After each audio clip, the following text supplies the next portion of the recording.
You're watching Color 10 News at 6 in high definition. A routine morning for the animals at the Dickerson Park Zoo goes horribly wrong. Good evening, everybody. Good to have you along. I'm David Oliver.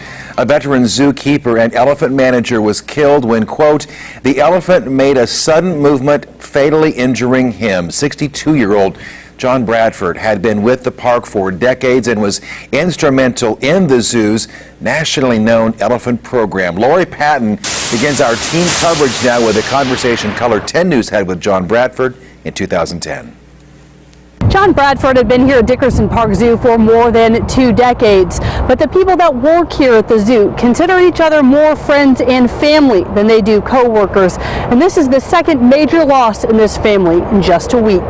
In 2010, elephant manager John Bradford made clear he knew the rewards and the risks of his job. There's inherent risk in working at a zoo, but the deal is, you want to minimize those risks. Bradford also knew what was there to protect the zookeepers. Built in our facilities, we have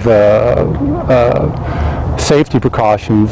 We have a barrier between the elephants and ourselves. The problem is you got to take care of the animals. You have to get your hands on them, you have to draw blood, you have to do exams, stuff like that, but you have to do it safely. According to a city spokesperson, Friday morning, Bradford was behind one of those protective barriers when other zookeepers who were present say 41-year-old patients, quote, made a sudden movement, killing the 62-year-old Bradford. Bradford had dedicated most of his life to his work with the elephants at Dickerson Park Zoo. A sad day for the zoo and for the community. Though the incident took seconds, the investigation will take hours, days, and weeks. Police are still investigating all the details. Along with local investigators, federal officials, and national accrediting boards will now examine Dickerson Park Zoo and the incident. Within the last week, the zoo lost the matriarch of their elephant family. 50-year-old Connie, also called Pinky, was euthanized due to failing health. Elephant experts say the matriarch is the core of the elephant family, and that loss alone would upset the balance. Now, a statement from the city and Dickerson Park Zoo says no disciplinary action will be taken with the animal, and the animal will not be euthanized. The zoo is focusing on offering support to staff members who are grieving the loss of a co-worker. Now, today, chaplains with the police department who responded to the initial call of the accident remained at the zoo to counsel staff, David. And I can tell you from covering the zoo for years and years, as you know, Sure. We talk to Melinda Arnold all the time. You bet. Those guys are more than friends. They feel like they're family out there, and they really feel like the animals are the same to them. I mean, they really all work together very hard to make that zoo work. We also just got some late-breaking information a short time ago from the city spokesperson saying that the zookeepers out there had noticed that Patience, the elephant in question today, had been acting hesitant ever since the October 4th death of the elephant that was known as Connie or Pinky. So there perhaps may have been some emotions going on with the elephant there, obviously. A huge impact on on the whole elephant family, and now the Dickerson Park Zoo family, too. Lori Patton, thanks so very much. Color 10 has team coverage here tonight for you. The death today in Springfield is not the first of its kind. In 2011, a Knoxville zoo worker was also killed by an elephant, and our Laura Kennedy looked into efforts in the zoo community to prevent these incidents. Laura? The Association of Zoos and Aquariums has very specific guidelines for protecting zookeepers from the large animals.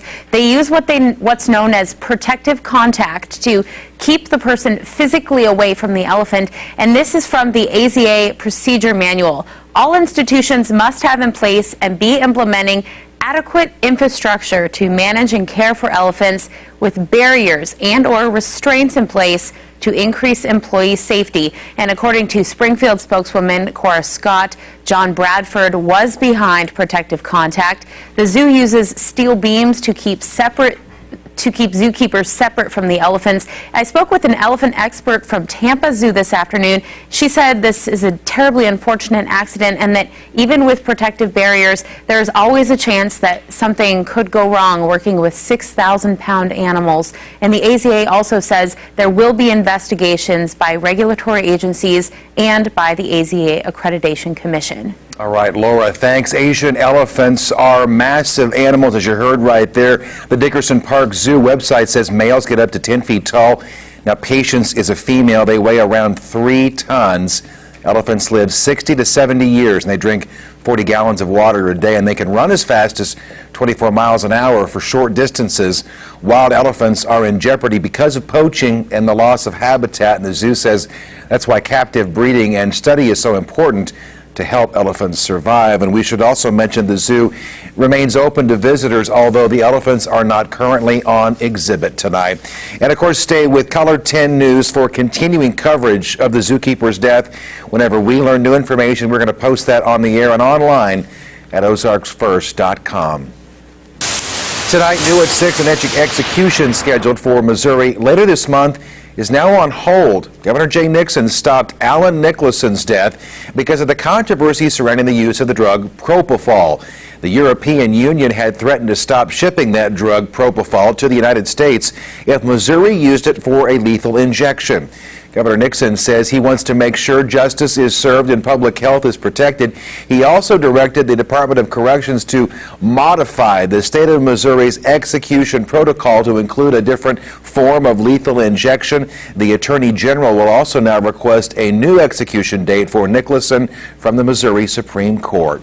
Also tonight, new at 6, some of Branson's community leaders are not afraid of getting their hands dirty, but in a good way. Today is the annual Day of Caring in the city. It's sponsored by the Chamber of Commerce and brings local leaders together with business owners to perform community service throughout town. They pick up trash and work on buildings and other civic projects. The Chamber collects sponsorships and donations to fund new outreach each year. The volunteers say it's a chance to build camaraderie with other local leaders and do some good in the city.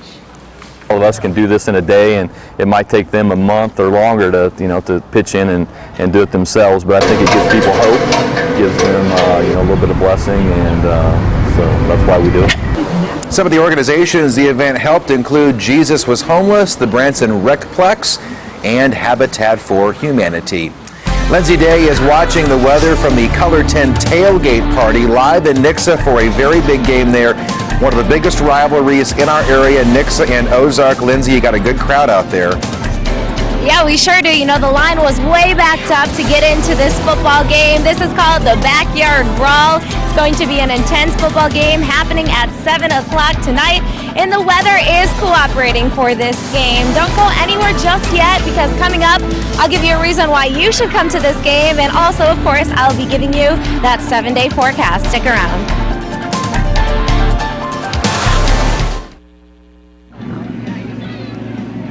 And then I believe after, I don't know if you're able to just remind Allie to click through the graphics, but she's gonna have to make sure it's clicked back up to the top graphic, which is the low temperatures.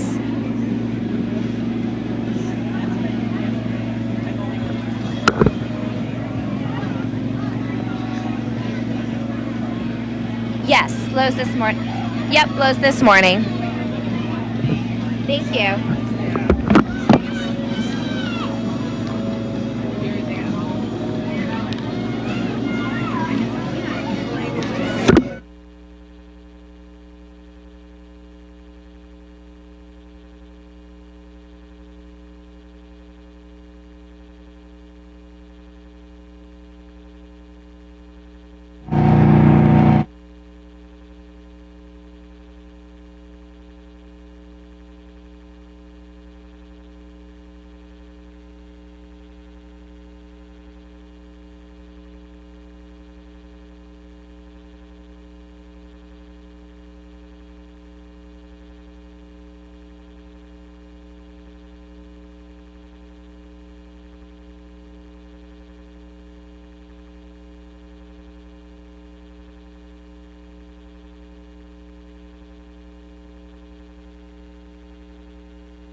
And now, Color 10 News weather expert Lindsay Day.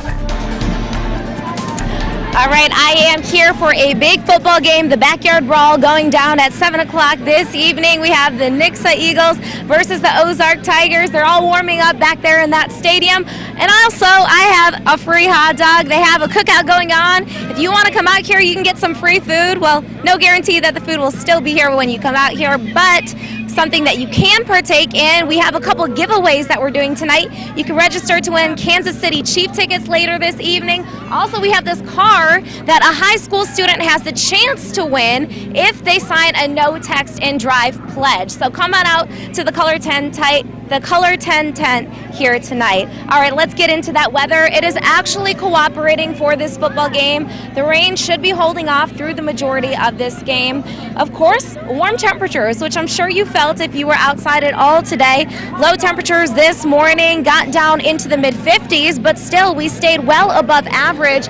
Even those high temperatures soared up there. We saw highs in the upper 70s across the region today, and the typical high temperature should be 71 degrees. Currently, most of us still sitting in the 70s.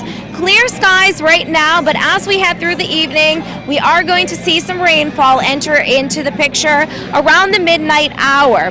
Our winds, they've been breezy for most of the day today, and off to our west, we're seeing the winds come out of the west, whereas over our immediate region, they're coming out of the south. That shift in the wind direction actually marks where that frontal boundary is located. So that all means that that front is slowly inching towards our direction. Also, behind the front, we are noticing quite a bit of dry air. Our dew points across the region show the moist air over our region now, but the drier air just off to our west, which will begin to work its way in starting tomorrow.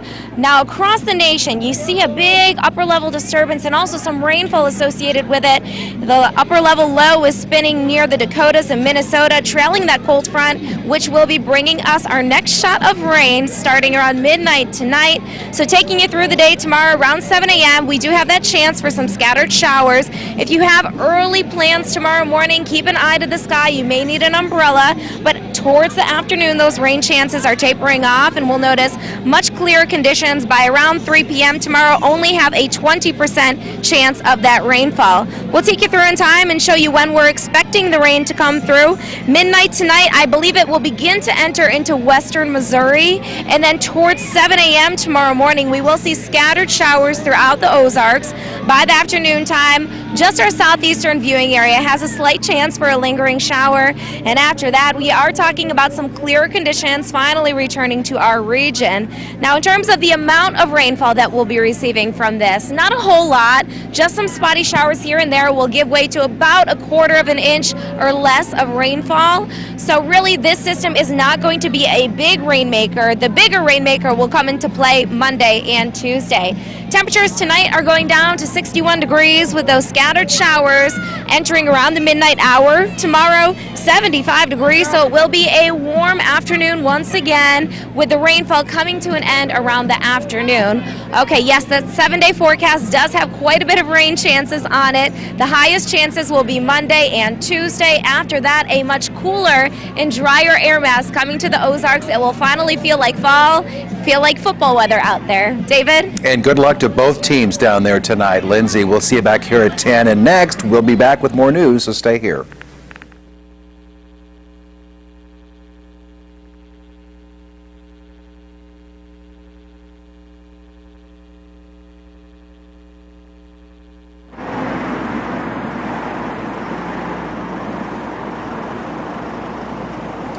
Kind of surprised they don't have you do the day of caring too. Just have like one branch instead.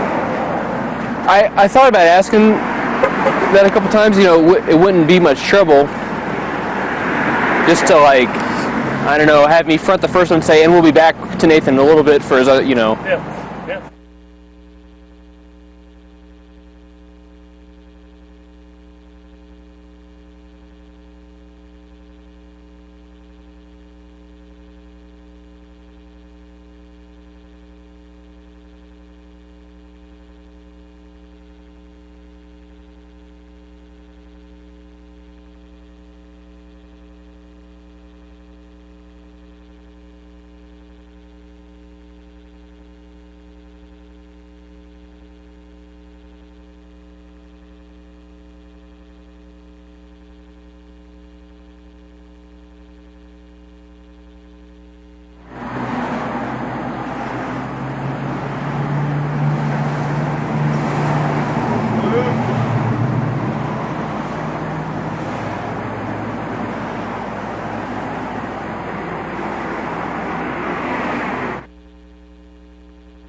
And now more local news tonight. The Shepherd of the Hills play will run for another week before it shuts down indefinitely. But the community connected to the theater believes the story will live on into Branson. Color 10's Nathan Vickers caught up with the actors and actresses who performed in the show during its heyday. He's live in our Branson studio tonight with their stories. You know, David, in many ways, the history of the Shepherd of the Hills play is the history of Branson. It was a mainstay in Branson's entertainment industry for many years, and it was an exciting time for the young men and women who worked in the play. We had a revival here this past week. In his retirement, Bud Lynn travels and builds beautiful small chapels with his wife. Well, it's 3 years now that we started. But for more than 30 years, Lynn used to take center stage at the Shepherd of the Hills Theater. Just loved it. It was just a big part of my life. I grew up as a farm boy, and I got out in front of people and to talk to them, and it gave me more confidence and assurance. Lynn started at the play in the 1960s alongside other performers like Helen Williams. His cousin was playing young Matt. The years that followed brought crowds of more than 3,000 people every night. Back then, Branson was such a small town. They knew the people at Shepherd, everybody, so they called me Sammy. Helen Moldenhauer by day, Sammy Lane by night. The actors say back in the day they put everything they had into their roles. They actually became characters like Sammy Lane or Wash Gibbs. The fight scene, it was a fight scene. I mean, they pulled their punches, but they hit. They had a fist and went to a slap. The show helped spark Branson's early tourist industry. It's the longest running performance in the U.S. The Chamber of Commerce says it's endured this long because it captured the spirit of the region. Show never lost its base. It never lost the sense of itself because it did truly give the flavor of the Ozarks people at the time. The book that started it all was one of the best-selling for its time. Get these, hit away from here. It inspired 2 movies, one of which featured John Wayne. But the truest adaptation of a story happens on a stage in Branson. Shepherd of the Hills was entirely different, from everybody else. It was itself. The timeless legend of Old Matt's Cabin will continue long after the play shuts down next week. Well, the play will continue to run until 1 week from tomorrow. The theater says there are still tickets available if you want to catch some of the final shows during the week and even on Friday and Saturday. All right, Nathan Vickers live. Thanks. It's week 7 of the high school football season. Plus, stud. They got a good 1-2 punch over there, and their whole staff's good. But we just got to come out and like we did last night, try and score early. the St. Louis Cardinals and Los Angeles Dodgers open up the National League Championship Series. A preview is next.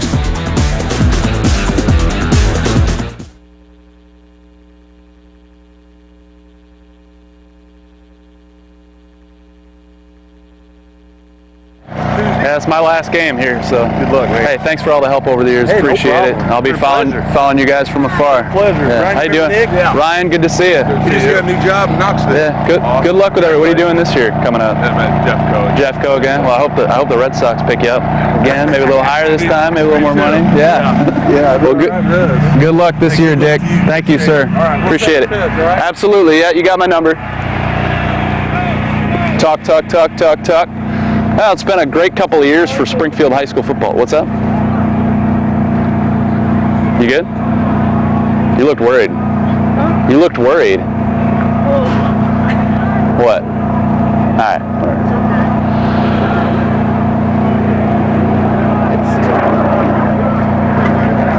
Do you want me right here?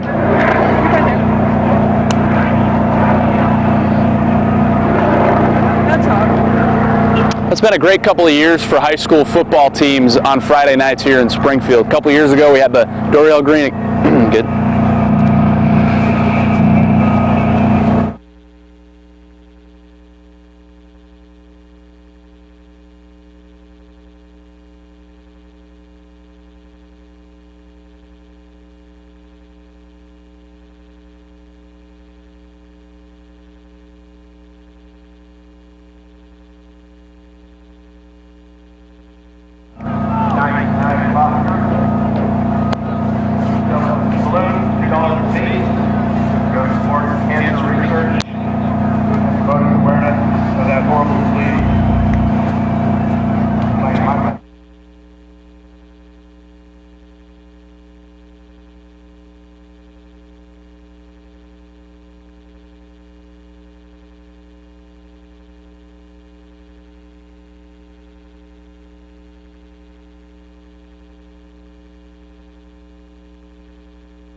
And now, Color 10 Sports with Dan Lucy.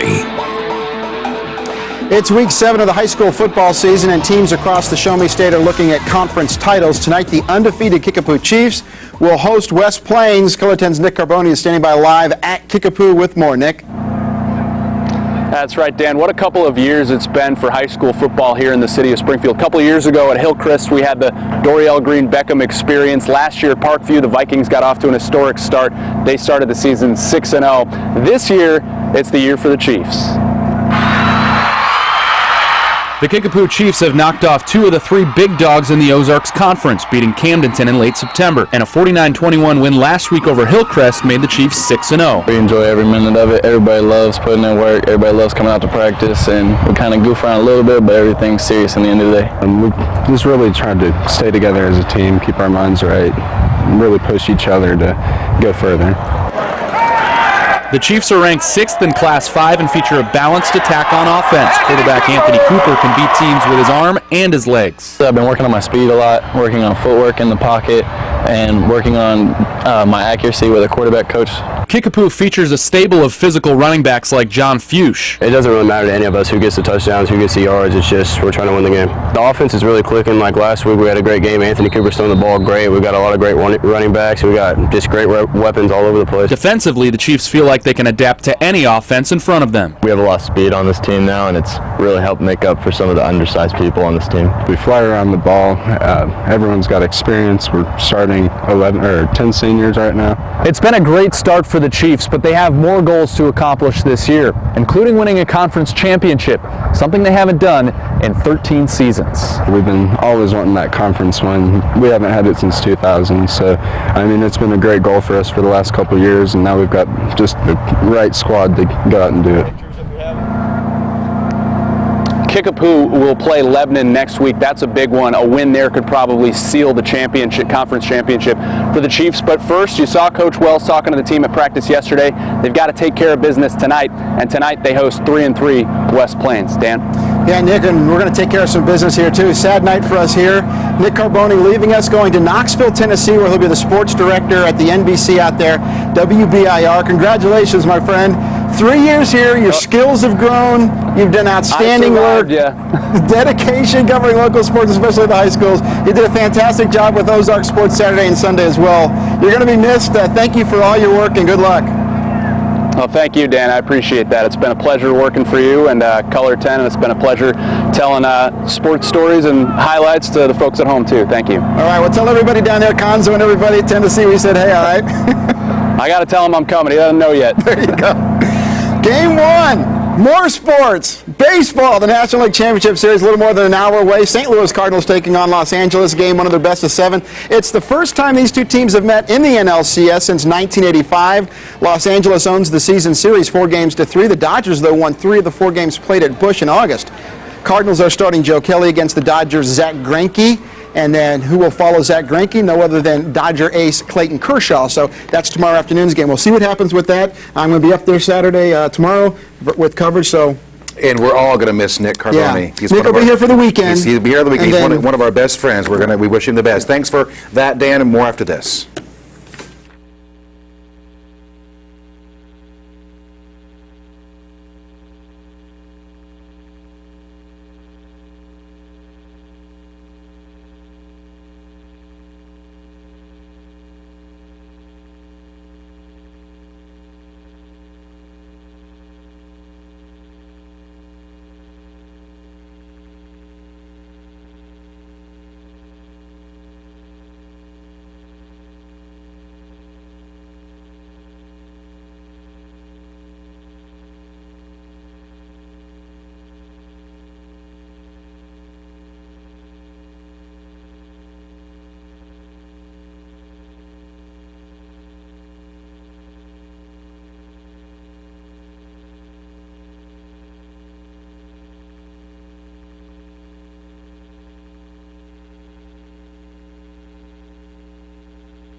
We're actually out of time, so thanks as always for making Color 10 your choice for news, weather, and sports. We're going to have more local news back here at 10, including much more on the death of the zookeeper there in Springfield today. We'll see you then.